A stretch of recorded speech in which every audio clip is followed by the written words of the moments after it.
Hörmətli sədr, hörmətli millət vəkilləri, mən də ilk öncə bütün Müsəlman şərqinin ilk parlamentli cümhuriyyəti olan Azərbaycan Xalq Cümhuriyyətinin qurulmasının 95 ili münasibəti ilə bütün həmkarlarımı və bütün insanlarımızı təbrik edirəm.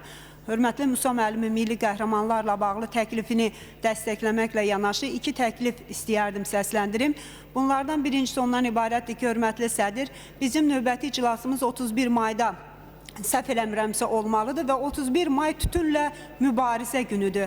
Və 31 may tütünlə mübarizə günündə bir töhfə olaraq çox yaxşı olardı ki, biz də bir sıra beynəlxalq konvensiyalara, sənədlərə qoşulmuşuq. İctimai yerlərdə tütün məhsullarının, siqaretin çəkilməsinin qadağan olunması ilə bağlı qanun layihəsi ki, bizim Sosial Siyasət Komissiyasında ilkin layihə də var. Çox yaxşı olardı elə 31 mayda biz bu sənədi müzakirəyə çıxarardıq və qəbul edərdik. Çünki bu çox, yəni ilki müzakirəyə çıxarardıq və sonra təbii ki, bu müzakirələr davam edərdi. Bu çox önəmli bir məsələdir. Çünki biz də beynəlxalq konvensiyalara qoşulmuşuq və bu qanunun artıq müzakirəsinə çox ciddi ehtiyac var. İkinci bir məsələ 1 iyun uşaqların günü gəlir, uşaqların müdafiəsi günü gəlir və ailə başçısını erkən itirmiş, ötəsində az yaşlı övladları qalmış tək valideynli ailələrin bir müraciəti var bizə və o müraciəti mən burada səsləndirmək istəyirəm ki, onlar dəstək istəyirlər bu məsələdə kömək. Söhbət ondan gedir ki, bizim milli liderimiz Heydər Əliyevin 1998-ci ildə imzaladığı uşaq hüquqları haqqında qanunun 4-cü fəsil 30-cu maddəsində tək valideynli uşaqların sosial müdafiəsi xüsusi qayğıya ehtiyacı olanlar kimi nəzərə alınıb və bu da bu cür ailələri çox qane edir.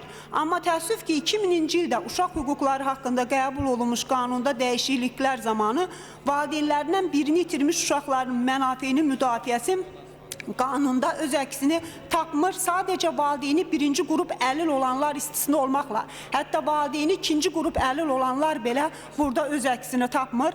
Ona görə də nəzərə alsaq ki, belə ailələr çox çətindir. Ailə başçısından biri dünyasını dəyişib və onun evlatlarla qalıb ailə başçısı ən azı təhsil sahəsində belə ailələrə dövlətin ali təhsil sahəsində ödənişli təhsil olanda onların ödənişdən azad olunması istiqamətində olar deyir, ən azı kömək olunsun. Müxtəlif bəzi dəstəklərin belə ailələrə göstərilməsini xahiş edirlər. Ona görə mən hesab edirəm ki, yaxşı olardı ki, bəlkə imkanlar daxilində ölkəmizin imkanları getdikcə artır. Yenidən bu uşaq hüquqları haqqında qanuna yenidən gələcəyə doğru bir baxıb, müəyyən istiqamətdə belə ailələrin ki, tək valideynli belə deyək ailələrdir, onlara dəstək istiqamətində yeni bir addımlar atılardı. Sağ olun.